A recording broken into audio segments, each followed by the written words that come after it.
So tomorrow is officially the first day of autumn, and the weather around here is definitely starting to feel that way. Up until this point, I really have not been in the frame of mind to do a video like this, but I don't know, the cooler temps are kind of helping me to get there. But anyway, today's video is all about the 5 fragrances that I most look forward to wearing, putting back into heavy rotation this upcoming season. Now this time of year, I normally gravitate toward fragrances that have a little bit more depth naturally, but aren't too heavy. I love notes like leather, of course, tobacco, patchouli, coffee, caramel, vanilla, so yeah, even your more gourmand type fragrances.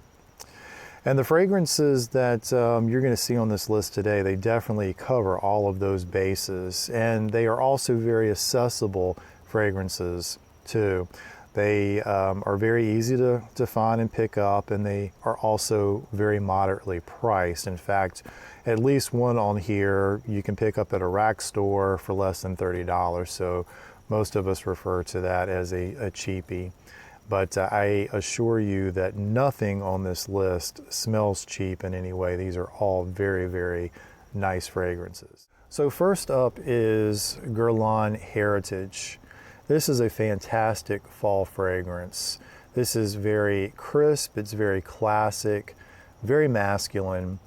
In fact, if you were to think of fragrances that really puts you in the mind of what a gentleman should smell like, this would be at the top of the list. And it's just what Guerlain does so well.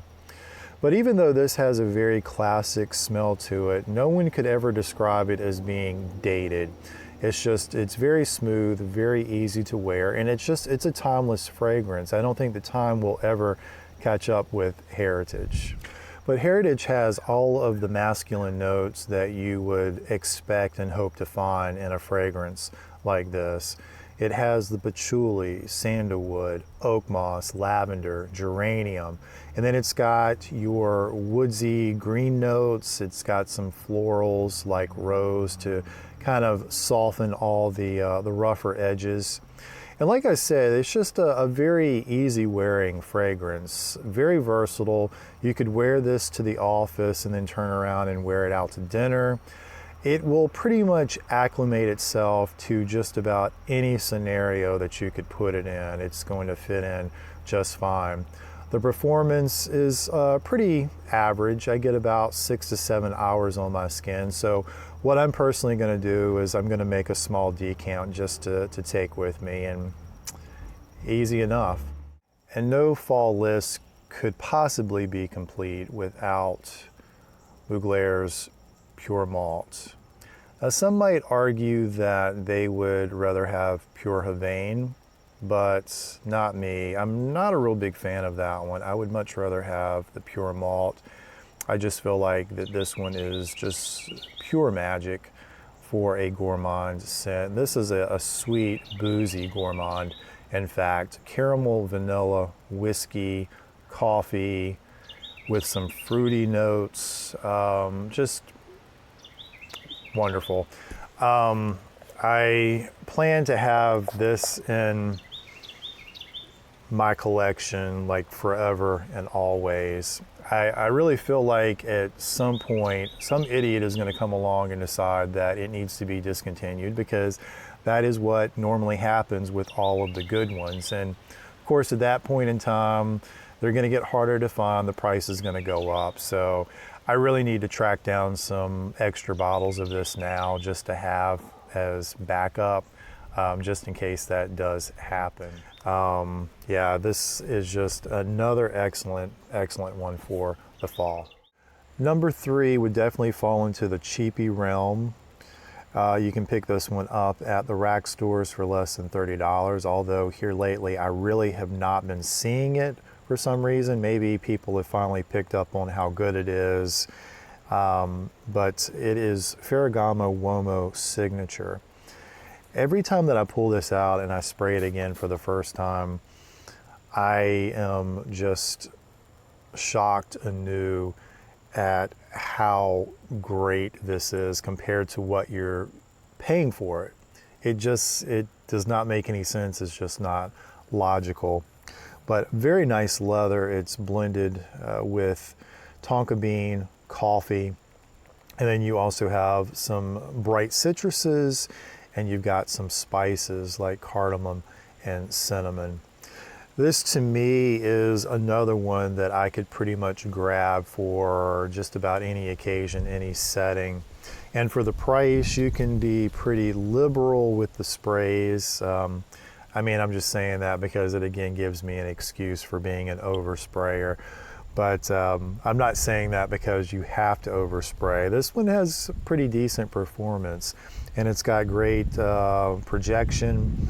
I get about 8 hours with this one, and yeah, like I said, the sillage, the scent trail, the projection is just it's really nice.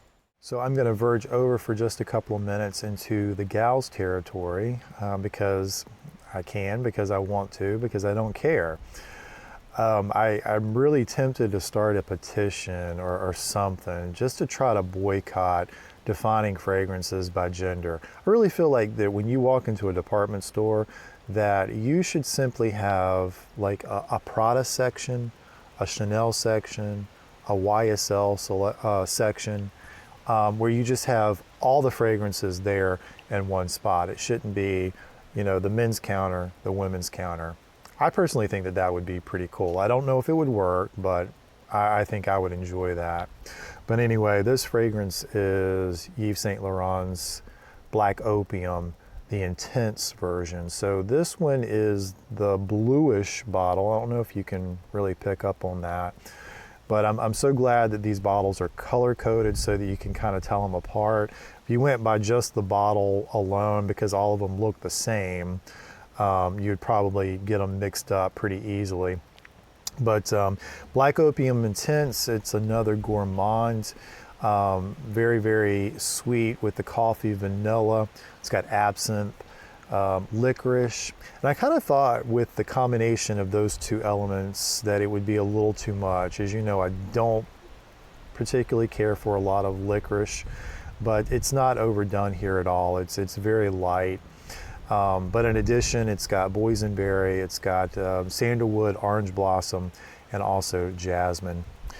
I'm not sure why I kind of place this one as a more dressy scent, but I do like wearing this with a suit. I kind of like that contrast, having this sweet kind of feminine scent paired with a more masculine suit. I kind of dig that for some reason. But this has really excellent performance and projects really well. And again, it's just an excellent pick for this time of year. So, and finally, this is another really, really good cheapie. You can pick it up for less than $20. I consider this a great discovery. I came across it last winter in Philadelphia when I had the opportunity to go into a Zara location for the first time, because we just don't have those around here in this area. So I was pretty excited about that to start with. And then I got in and I was sampling the different fragrances. A lot of these had just come out, but I came across the Perfect Smoking, and naturally was very drawn to this one because I just anticipated it being a good tobacco scent. And when I smelled it, you know, it does come across as being like a sweet tobacco. But when you look at the notes, according to the website, according to Fragrantica, this contains absolutely no tobacco. Instead, it's incense, it's sandalwood, black pepper, vetiver, cedar, saffron, and star anise. So I can only imagine that maybe a combination of all of that together, that is what creates that kind of tobacco vibe that I'm getting. But I love the inclusion of the vetiver because it does keep it very clean and crisp, which to me makes it a perfect fall scent. Performance is above average for a Zara.